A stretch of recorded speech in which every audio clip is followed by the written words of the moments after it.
تو یہ جو ہمارا سلسلہ ہے یہ light house Pakistan for the blind کا ایک بڑا بہترین سلسلہ، اس کا انیشیٹو لینے والے، اس کو شروع کرنے والے ایک ایسے انسان کہ جو اس معاشرے کے کامیاب ترین انسان ہیں، اور انہوں نے اپنی بلائنڈنس کو، اپنی معذوری کو مجبوری نہیں بنایا، بلکہ مشکلات کا ڈٹ کر مقابلہ کیا، اور آج الحمدللہ پچھلے 12 سال سے government degree college Model Town میں اسسٹنٹ پروفیسر ہیں پولیٹیکل سائنس کے، اور پی ایچ ڈی ہیں پولیٹیکل سائنس میں۔ اس کے علاوہ انہوں نے پنجاب پلاننگ اینڈ ڈیولپمنٹ جو اتھارٹی ہے، ڈپارٹمنٹ ہے، اس میں بھی 3 سال جو ہے وہ اپنی خدمات سر انجام دی ہیں، اور بہت جو ہے وہ بہترین زندگی گزارے ہیں۔ لیکن انہوں نے یہ جو انیشیٹو لیا ہے یہ قابل ستائش ہے، اور ہم سب کے لیے ایک انسپائرنگ ہے اور موٹیویشنل ہے یہ چیز کہ ہم بھی اللہ اور اس کی مخلوق کی خدمت کرنے کے لیے زیادہ سے زیادہ اپنا حصہ ڈالیں۔ اور میں یہ سمجھتا ہوں کہ وہ سلیم کاشف نے کہا تھا کہ ٹھلے رہن کے ہڑ مصیبتاں دے، ٹھلے رہن کے ہڑ مصیبتاں دے، سینہ تان کے ذرا کھلوتے صحیح، ٹھلے رہن کے ہڑ مصیبتاں دے، سینہ تان کے ذرا کھلوتے صحیح، منزل راواں دی دھوڑ وچ لکی ہوئی ہے، تو مسافرہ اگے ہوتے صحیح، منزل راواں دی دھوڑ وچ لکی ہوئی ہے، تو مسافرہ اگے ہوتے صحیح، پیچھے رہن والے پیچھے رہ جاندے، اٹھ کر ہمت ویلا آخدا ہی، بوئے لاکھ امید دے کھل جاندے، ایک یاس والا بوا ٹوتے صحیح۔ تو میں بلا تمہید جو ہے وہ دعوت دوں گا ہمارے light house Pakistan for the blind کے پریزیڈنٹ جناب ڈاکٹر سید عمار حمدانی صاحب تشریف لائیں۔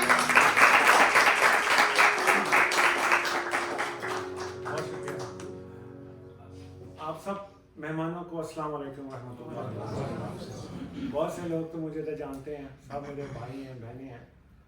میں دل کی اتھا گہرائیوں سے آپ سب کا مشکور ہوں کہ میری ایک دعوت پہ اور ایک کال پہ آپ سب تشریف لے کر آئے ہیں اپنے بیزی شیڈول میں سے۔ دیکھیں، آپ جیسے سب جانتے ہیں کہ میں خود بھی آنکھوں سے معذور ہوں، مجھے آنکھوں کی بیماری، پیدائشی بیماری تھی، اور 14 سال کی عمر میں میری ویژن لاس ہو گئی، اب میں بلائنڈ ہو گیا، اور اسی بلائنڈنس کے ساتھ میں نے matric, F A, B A, M A, M Phil اور پی ایچ ڈی تک میں نے علم حاصل کیا، اور اسی کے ساتھ میں نے پنجاب پبلک سروس کے ایگزامز پاس کی، اوپن میرٹ میں نو آئی ہوں۔ میں اس time government college Model Town میں اپنی خدمات سر انجام دے رہا ہوں، گریڈ 18 میں۔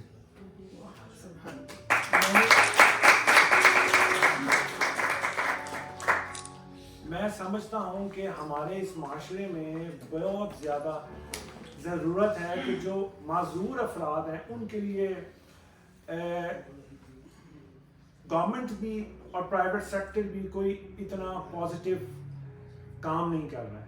ہمارے جو معذور افراد ہیں ان کے لیے کوئی ایسے محکمے نہیں ہیں، کوئی ایسے انسٹیٹیوشن نہیں ہے جہاں ان کو ٹریننگ دی جائے، جبکہ یورپ میں کیا ہوتا ہے کہ جب کہیں کسی کی فیملی میں بلائنڈ بچہ یا کوئی اسپیشل پرسن یا اسپیشل بچہ پیدا ہو جاتا ہے تو اس کی اسٹیٹ لیول پہ اس کی ٹیک کیئر ہوتی ہے، مگر ہمارے ملک میں انفارچونیٹلی ایسا نہیں۔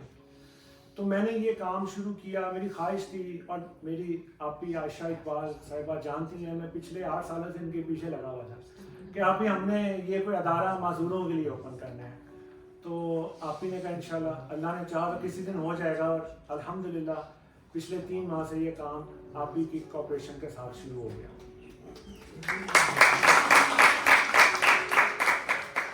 اس کے ساتھ ساتھ میرے ایک بھائی جان ہیں وقاص احمد بٹ صاحب، انہوں نے بھی اس کام کو کرنے میں میری بہت مدد کی۔ میں آپ کو بتانا چاہتا ہوں لائٹ ہاؤس کا کیا پرپس کیا ہے. ہم اس ادارے کے اندر نابینا بچوں کو فری رہائش دیتے ہیں کیونکہ یہ پاکستان کے مختلف شہروں سے آئے ہوتے ہیں. ہمارے پاس بچے کوئٹہ سے بھی ہیں اور پنجاب کے مختلف علاقوں سے آئے ہیں اور اس کے علاوہ پشاور سے ہیں, گلگت سے ہیں. ہمارے پاس بچے ادھر رہائش پذیر ہیں اور یہ فری ہیں. یہ سب غریب گھرانوں کے بچے ہیں جو آپ کو کچھ بھی نہیں دے سکتے ہیں. یہ پڑھنا چاہتے ہیں, یہ اپنے آپ کو اسکلفل ہیومن شہری بنانا چاہتے ہیں, مگر کیا ہے کہ وسائل نہیں. کیونکہ اللہ تعالیٰ نے مجھے اس قابل کیا, میں سمجھتا ہوں جب تک بلائنڈ بچہ علم نہیں حاصل کرے گا, ٹیکنیکل سکلز نہیں سیکھے گا, وہ آگے نہیں جا سکتا ہے. تو اس مقصد کے لیے میں نے یہ ادارہ بنایا. ہم نے یہاں بچوں کو فری رہائش دینا شروع کیا. لاہور میں ایسے بہت کم ادارے ہیں جدھر فری رہائش کے ساتھ ہم نے ان کو فری کھانا دینا شروع کیا. 3 ٹائم کا گھر کا بنا ہوا کھانا باقاعدہ. اس مقصد کے لیے میں نے شیف رکھا ہوا ہے, اس کو ہم 30,000 پے کرتے ہیں تاکہ گھر کا بنا ہوا کھانا ان کو 3 ٹائم اسی ہاسٹل میں بن کے دیا جائے. اسی کے ساتھ ساتھ ہم بچوں کو ایجوکیشنل کوچنگ دیتے ہیں. جو بچے میٹرک کرنا چاہتے ہیں, F A, B A, M A تک, باقاعدہ ہمارے پاس ایسے ٹیچرز ہیں بلکہ وہ ادھر موجود ہیں, وہ پڑھاتے ہیں انہیں.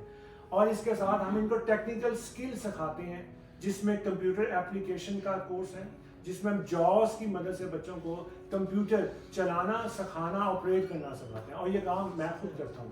اسی کے ساتھ ساتھ ہم چاہ یہ رہے ہیں کہ ہم بچوں کو فیزیو تھراپسٹ کا کورس بھی لانچ کروائیں جس میں انہیں میڈیکل مساج تھراپسٹ.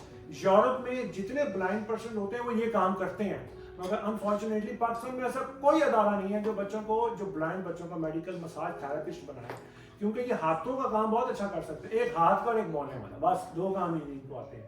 تو دوسرا یہ کام میں چاہتا ہوں کہ ہم یہ شروع کریں ابھی تک, کیونکہ ہماری فائنینشیل پوزیشن ایسی نہیں ہے کہ ہم یہ سارے کورسز لانچ کر سکیں. تو ہمارے پائپ لائن میں ہے کہ جیسے ہمیں کوئی اسپانسر ملے گا ہم ان کو میڈیکل مساج تھراپسٹ کا بھی کورس کروائیں گے. اور بلائنڈ بہت شوق سے یہ کام کرنا چاہتے ہیں, وہ چاہتے ہیں کہ یہ ایک ایسا کام ہے جو یہ ایزیلی کر سکتے ہیں, جس کو فیزیو تھراپسٹ بھی کہہ سکتے ہیں. اس کے ساتھ ہم بلائنڈ بچوں کو یہ بھی چاہتے, جو بچے بلائنڈ ذرا پڑھے لکھے نہیں ہیں, 8-10 جماعتیں پاس ہیں, ان کی ایج زیادہ ہے, ان کے لیے ہم نے یہ پلان کیا ہے کہ ان کو ہم برگر میکنگ, پیزا میکنگ, شورما میکنگ. یہ کل میری ایک بیکری کے آنر سے بات ہوئی ہے, انہوں نے یہی کہا ہے کہ ہم 2 سے 3 بچوں کے اوپر یہ ایکسپیریمنٹ کریں گے. اگر انہوں نے یہ کام سیکھ لیا تو پھر آگے فیوچر میں ہم اور بچوں کو سکھائیں گے. اس کے لیے بھی ہمیں اسپانسرشپ درکار ہے, کیونکہ جدھر میں ہم جاتے ہیں وہ کہتے ہیں جی ہم سکھا دیں گے مگر آپ پے کریں گے. اور یہ 3 کورسز فی الحال ہم لانچ کرنا چاہ رہے ہیں, جس میں ایک computer application plus medical massage therapist اور پلس فوڈ میکنگ کا. ان کے ساتھ ساتھ ہم اپنے بچوں کو چاہ رہے ہیں کہ ہم ان کو اسپوکن انگلش کا کورس کروائیں تاکہ جتنا اچھا یہ بولیں گے کال سینٹرز کی ان کو جاب ملے گی. کال سینٹرز میں کیونکہ یہ بولنے والا کام ہے, یہ اچھا پرفارم کر سکتے ہیں. اور آخری جو لائٹ ہاؤس میں کیا جا رہا ہے کہ ہم ان کو ایف اے کروائیں, بی اے کروائیں, ایم اے کروائیں, ایم فل کروائیں. اور اس کے ساتھ ساتھ ہم ایک اور کام بھی کرتے ہیں, ان کی صحت کے لیے ہم فزیکل ٹریننگ ان کو کرواتے ہیں. ہماری کوشش ہوتی ہے ہمارے ادارے میں جو بچہ ہے اس کو شام کو 1 گھنٹے کی واک کروائی جاتی ہے, 1 گھنٹے کی واک. اور جو ہمارا کیئر ٹیکر ہے وہ ان بچوں کو پارک میں لے کے جاتا ہے, واک کرواتا ہے, فزیکل ایکسرسائز کرواتا ہے, کیونکہ اگر یہ فزیکلی طور پہ صحت مند ہوں گے تو ذہنی طور پہ بھی صحت مند ہوں گے. ہم اس کا ایک خاص خیال رکھتے ہیں. اور آپ امیجن کریں ہم اپنے ہاسٹل کے اندر گھی استعمال نہیں کرتے کیونکہ یہ چلتے کم ہیں تو ان سے ہارٹ کا ایشو ہونے کا بہت زیادہ چانس ہے, ہارٹ اٹیک زیادہ بلائنڈ میں بہت کامن ہے. تو ہماری کوشش ہوتی ہے ہم ان کو کوکنگ آئل کا بنا ہوا کھانا دیں اور کنٹرول کھانا دیں تاکہ ان کی صحت برقرار ہے. تو ہم فزیکل ایکسرسائز کا بھی ان کا اہتمام کرتے ہیں, پلس نماز کا 5 وقت کا ہم نے ایک شیڈول بنایا ہوا ہے کہ یہ 5 وقت کی نماز مسجد میں جا کے اور کیئر ٹیکر انہیں لے کے جائے گا. اور اسی طرح مارننگ میں بچے جو کالجز میں چلے جاتے ہیں, جو بچے کالجز نہیں جاتے ان کی ہم مارننگ میں کلاس کنڈکٹ کرواتے ہیں 8 بجے سے لے کر 12 بجے تک. جو بچے ایف اے بی اے کے یا ایم اے کے ان کو ہم پڑھاتے ہیں. اور شام کو ہم ٹیکنیکل کورس کرواتے ہیں جس میں میں نے آپ کو بتایا کہ کمپیوٹر اپلیکیشن کا ہے. یہ سب کاموں کے لیے آپ لوگوں کی ہمیں اسپانسرشپ کی بہت زیادہ اشد ضرورت ہے, کیونکہ فی الحال ابھی تک میں, میرے بھائی وقاص احمد بٹ صاحب, میری آپی عائشہ اقبال, ہم یہ 3 لوگ لگے ہوئے ہیں اس کام میں. مگر اس میں آپ امیجن کریں کہ ہمارا اس ٹائم 55,000 کا رینٹ ہے, just rent we are paying 55,000. 30,000 کا ہمارا کک کی سیلری ہے, پھر 70,000 کا ہمارا کچن کا فوڈ کا ایکسپینس ہے. باقی جو ہم ان کو پڑھاتے ہیں وہ ابھی بالکل فری ہے, کیونکہ وہ میں پڑھا رہا ہوں یا میرے ایک دوست ہیں وہ پڑھا رہے ہیں, ہم ان سے کوئی اس کی کوئی فی نہیں ہے. تو آپ سب دوستوں سے ایک ریکویسٹ ہے کہ آپ لائٹ ہاؤس کو وزٹ کریں, اپنے بچوں کو لے کر آئیں. دیکھیں یہ اتنے پازیٹیو بچے ہیں کہ اتنی مجبوری, معذوری, محتاجی ہونے کے باوجود دے آر فائٹنگ. ان کو آگے بڑھنے کا شوق ہے, یہ چاہتے ہیں ہم پڑھیں. یہ دیہاتوں سے بلانگ کرتے ہیں, یہ غریب ماں باپ کے بیٹے ہیں. اور آپ دیکھیں گے جو بلائنڈ بچے ہوں گے ان کی ایج زیادہ ہوگی, کلاس میں وہ پیچھے ہوں گے, کیونکہ دیہاتوں میں کوئی کانسیپٹ ہی نہیں ہے کہ یار ہمیں ان کو پڑھانا ہے. وہ کہتے ہیں یار ان کو جا کر مسجد میں جمع کروا دو, تو وہیں وہ پھرتے رہتے ہیں. تو یہ بچے لیٹ اسکولس میں جاتے ہیں, لیٹ کالجز میں جاتے ہیں. اور میں باقاعدہ ان بچوں کو لے کر آیا ہوں کہ یار اگر آپ نے ایف اے کیا ہے ہم آپ کو بی اے کروائیں گے, اگر آپ نے بی اے کیا ہے ہم آپ کو ایم اے کروائیں گے. آپ کو کھانے کا, رہنے کا, پڑھنے کا کوئی ایکسپینس نہیں, ہم پے کریں گے, بس آپ پڑھیں تاکہ آپ ایک اسکلفل ہیومن شہری بنے. اور جب آپ عزت کے ساتھ آن کریں گے تو آپ اپنی فیملی کو سپورٹ کریں گے. تو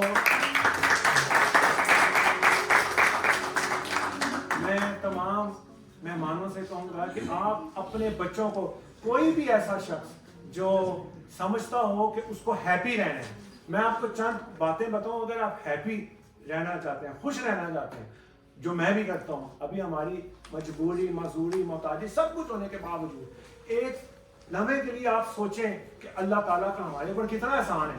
اگر آپ 10 سال پہلے, 20 سال پہلے, 30 سال پہلے پیچھے ہو جائیں, سوچیں ہم کیا تھے. آج اللہ تعالیٰ نے ہمیں ہماری حیثیت زیادہ عطا کی. ہماری وہ حیثیت نہیں تھی, ہماری وہ محنت نہیں تھی, ہم کہاں پیدا ہوئے اور آج کن پوش ایریاز میں اور پہنچ گئے. یہ اللہ کا ہمارے اوپر کرم ہے. تو جب بھی آپ اللہ کی نعمتوں کو شمار کریں گے آپ کو سکون ملے گا. نمبر 2, آپ ایک اور کام کریں, اپنے ارد گرد کے جو لوگ ہیں ان کے لیے آسانیاں پیدا کرنا شروع کر دیں. یقین کریں جب آپ لوگوں کے لیے آسانیاں پیدا کرنا شروع کر دیں گے, اللہ آپ کے لیے آسانیاں پیدا شروع کر دے گا. اب یہ بچے ہمارے ہیں. میں آپ یقین کریں جب میں کالج میں بچوں کو پڑھاتا ہوں میرے ذہن میں ایک ہی بات ہوتی ہے, یہ بچے میرے ہیں. اگر میں نے ان کو نہ پڑھایا تو پھر میرے بچے بھی نہیں پڑھیں گے. یہ اللہ تعالیٰ آپ کو جب بھی کوئی آپ کسی کے اوپر نیکی کرتے ہیں اس کا صلہ ضرور دیتا ہے, اور اگر نہیں کریں گے تو اللہ تعالیٰ آپ کے ساتھ بھی ویسا کرے گا. تو میں کالج میں بھی بچوں کو پڑھاتا ہوں, میرے ذہن میں ہوتا ہے یار اگر میں نے ان کو نہ پڑھایا نا تو پھر میرے بچے نالائق کر دیں گے. اگر میں نے ان کی مدد نہ کی تو کل کو میرے بچوں کی بھی کوئی مدد نہیں کرے گا. اور یقین کریں آپ ایسا کر کر دیکھیں, یہ آپ کے بچے ہیں, یہ ہمارے بچے. آپ ان کی اللہ کے لیے ہیلپ کرنا شروع کر دیں, لوگوں کے لیے آسانیاں پیدا کرنا شروع کر دیں, اور کہ اللہ تعالیٰ میں نے ان بچوں کی ہیلپ کی ہے, تو نے میرے بچوں کی ہیلپ کرنی. پتہ نہیں ہم ہوتے ہیں یا نہیں ہوتے ہیں, اللہ تعالیٰ آپ کے بچوں کی خود مدد کرنا شروع, ایسے لوگ بھیجے گا جو آپ کے بچوں کی مدد کرنا شروع کر دیں. میں کیونکہ یہاں تک پہنچا ہوں, میں خود دیہات سے بلانگ کرتا ہوں, مگر اللہ تعالیٰ نے ایسے لوگ بھیجے میرے لیے جنہوں نے میری مدد کی. اور کوئی فوج کے اندر آج کیپٹن ہے, کوئی میجر ہے, کوئی امریکہ چلا گیا, کیا انہوں نے میری ہیلپ کی, اللہ تعالیٰ نے ان کو کہاں سے کہاں پہنچا دیا. آپ ان کی ہیلپ کریں گے, یقین کریں یہ وہ بچے ہیں جن کے متعلق اللہ کے حبیب نے فرمایا اگر کوئی شخص آنکھوں سے معذور ہے اور وہ اس پہ صبر کرتا ہے تو کل قیامت اللہ تعالیٰ اس کو جنت عطا کرے گا. یہ وہ لوگ ہیں, یہ سب جنتی ہیں. جب آپ ان کی مدد کریں گے یہ سوچ کے کہ یہ معذور ہیں, ان کی آنکھوں کی بنائی نہیں ہے, ہم نے ان کا بازو بننا ہے, تو یقین کریں اللہ آپ کے بچوں کے اوپر, آپ کے اوپر رحم کرے گا. اسی طرح اگر آپ خوش رہنا چاہتے ہیں تو بس ایک اور کام, کیونکہ میں پروفیسر ہوں, بولنے کی ذرا عادت ہے, لوگوں کو ہم ایڈوائز ہی کرتے رہتے ہیں. اگر آپ خوش رہنا چاہتے ہیں تو ایک اور کام کریں, کمپلین کرنا چھوڑ دیں, نو کمپلین. میں ان بچوں کو بھی یہی کہتا ہوں یار اللہ کے ساتھ کمپلین کرنا چھوڑ دو کہ اللہ تعالیٰ ہمیں آپ نے ایسا کیوں پیدا کیا. نو, اپنے کم از کم ایک مہینے کے اندر کوئی ایک ایسا دن سیلیبریٹ کیا کریں نو کمپلین ڈے. کوئی آپ کے پاس آئے اس کو کہیں یار آج کمپلین نہیں کریں. ہم نے آپ دیکھیں ہمیں اگر ہم غور کریں نا, اللہ تعالیٰ نے ہمیں اپنی حیثیت سے زیادہ, لیکن آج میں ادھر بیٹھا ہوں, یہ بچے ادھر بیٹھے ہیں, ہم سب ادھر, ہماری حیثیت نہیں تھی, اللہ نے ہمیں پہنچا. اور ہم نے کوئی محنت بھی نہیں کی ہے اس جیسی کہ اللہ تعالیٰ ہمیں اتنا بڑا پھل دے، مگر اس رب ہے، اس نے ہمیں عطا کیا ہے. تو اللہ سے کمپلین کرنا چھوڑ دیں. ہاں جو اللہ تعالیٰ نے آپ کو پوٹینشیل دیا ہے، جو آپ کے اندر ہمت دی ہے، بس اس کو استعمال کریں، کیونکہ اللہ وہ ذات ہے جو آپ کی محنت کا صلہ اپنے پاس نہیں رکھتا ہے. یہ انسان ہی ہے جو محنت کا صلہ نہیں دیتا ہے. اللہ آپ کو کسی نہ کسی شکل میں صلہ ضرور دیتا ہے. ہاں وہ صلہ فوراً نہیں دیتا ہے، دیر سے دیتا ہے، دیتا ضرور ہے. تو ایک نو کمپلین ڈے وہ آپ سیلیبریٹ کریں. ایک اور کام کریں، صدقہ کریں. اللہ کی راہ میں صدقہ کرنا شروع کر دیں، آپ کو خوشیاں ملیں گی، کیونکہ اللہ کے حبیب نے کہہ دیا کہ جو بلائیں ہیں صرف وہ صدقے سے ٹلتی ہیں. تو آپ اللہ کی راہ میں خرچ کرنا شروع کر دیں. پھر ایک اور کام کریں، زیادہ پانی پیا کریں. زیادہ پانی پینے والا شخص بھی میڈیکل سائنس نے کہا وہ خوش رہتا ہے. ہم پانی میں نہیں پیتے. اور اس کے ساتھ آخر میں کہ آپ سوشل ہو جائیں. جتنا زیادہ آپ اپنے ارد گرد کے افراد کے ساتھ تعلق رکھیں گے، سلام دعا کریں گے. دیکھا یہی گیا ہے جو بندہ جتنا زیادہ سوشل ہوتا ہے وہ اتنا زیادہ خوش ہوتا ہے، اور جو بندہ جتنا زیادہ خاموش ہوتا ہے، تنگ نظر ہوتا ہے، تنگ ذہن ہوتا ہے، وہ اتنا زیادہ سٹریس میں رہتا ہے، ڈپریشن میں رہتا ہے. اور میں آپ کو ایک بات بتاؤں، صدقہ یہ نہیں ہے کہ آپ نے جیب سے 1000 روپیہ دینا ہے تو صدقہ ہے. جب آپ کسی کا غم سن لیتے ہیں یہ بھی صدقہ ہے. آپ آج ادھر آئے ہیں نا، یہ صدقہ ہے، کیونکہ یہ سارے معذور بچے ہیں، یہ اللہ نے پیدا کیے ہیں. یہ آپ جان نہیں سکتے اتنا بڑا صدقہ آپ نے ادا کیا اپنی جان کا، کہ ادھر آ کے آپ نے ان بچوں کو ہمیں عزت بخشی ہے، ہمیں حوصلہ دیا ہے. اللہ تعالیٰ آپ اس کا اجر دے گا. تو کسی کا غم سن لینا، کسی کا دکھ سننا بھی صدقہ ہے. کسی کے آنسوؤں کو دیکھ کے ان کو صاف کر دینا بھی صدقہ ہے. اور کسی کے ساتھ خوش ہو کے بیٹھ جانا بھی صدقہ ہے. یہ اتنی شکلیں ہیں صدقے کی. تو جب یہ آپ کام کرنا شروع کر دیں گے، سوشل ہو جائیں گے، لوگوں کا خیال کریں گے کہ یار میرا یہ بھائی ہے، اس کی کوئی پرابلم تو نہیں ہے، اس کا کیا وجہ ہے، یہ آج کل خاموش رہتا ہے، کیا وجہ ہے. جب آپ اس کو ذرا انکوائر کریں گے، سوشل ہو جائیں گے، اللہ تعالیٰ آپ کے اوپر رحمتوں کی بارش نازل کرنا شروع کر دے گا. ہاں جب ہم اپنا سوچتے ہیں اور دوسروں کا نہیں سوچتے ہیں پھر سٹریس آ جاتا ہے. تو آپ سب سے ریکویسٹ ہے، میں ان بچوں کے لیے میں نے پروگرام سیلیبریٹ کیا آج یہ اسپرنگ فیسٹیول کے نام سے، تاکہ آپ آئیں، ان بچوں سے ملیں اور پازیٹیو وائبز لے کے جائیں. دیکھیں یہ دیہاتوں میں پیدا غریب ماں باپ کے بچے، اور کتنے کانفیڈنٹ ہیں کہ لاہور جیسے شہر میں آ کر بیٹھے ہوئے ہیں، اکیلے پڑھ رہے ہیں، محنت کر رہے ہیں، آگے بڑھ رہے ہیں. اور ہمارے بچے وہ گھروں میں ہوتے ہیں، ہر فیسلٹی ان کے ڈور سٹیپ پہ ہوتی ہے، ہم ان کے ساتھ ساتھ ہوتے ہیں اور وہ اپنی خوابوں میں ہوتے ہیں. اور ان بچوں سے اپنے بچوں کو ملوائیں اور انہیں بتائیں کہ بیٹو دیکھو ان سے سیکھو، یہ محتاج مزدوری کے باوجود یہ آگے بڑھنے کی ہمت رکھتے ہیں. اور اللہ کو بھی وہی شخص پسند ہے جو اللہ نے اس کو پوٹینشیل دیا، اس کو استعمال کر کے آگے بڑھنے کی کوشش کرے. تو یہ وہ ہماری معاشرے میں لوگ ہیں جن سے مل کے ہمیں پازیٹیو وائبز آتی ہے. تو میں آپ سب سے کہوں گا کہ آپ اپنے بچوں کو اسپیشلی جو آپ کے بچے اسکول گوئیں گے، کالج گوئیں گے، ان کو لے کر آئیں، ان سے ملوائیں، ان سے میٹنگ، ایک کھانا ان کے ساتھ بیٹھ کے کھایا کریں. یقین کریں آپ انجوائے کریں گے، ان کی کمپنی انجوائے کریں گے کہ اتنے صاف ستھرے بچے، اتنی اچھی سوچ اور اتنے پازیٹیو، آپ کو پازیٹیو وائبز آئیں گی. آخر میں لائٹ ہاؤس پاکستان سے آپ آئیں. یہ ہم نے الحمرہ میں اپنا ایک چھوٹا سا سیٹ اپ بنایا ہوا ہے جدھر ہم بچوں کو یہ تمام فیسلٹی دے رہے ہیں. بڑھ چڑھ کے آپ اس میں حصہ لیں. آگے رمضان آ رہا ہے، ہمیں کچھ پرابلم فوڈ کی آ رہی ہیں، تو اس میں بھی آپ ہمارا سحر و افطار میں ہمارے ساتھ تعاون کیجیے گا. اور یہی بس آپ سے باتیں کرنی تھی. کچھ 2-3 پرفارمنس بچے کریں گے، بلائنڈ بچے ہیں ہمارے ساتھ رہ رہے ہیں. تو اس کے بعد پھر ہمارا یہ پروگرام ختم ہو جائے گا. بس 10-15 منٹ مزید آپ کہیں گے. بہت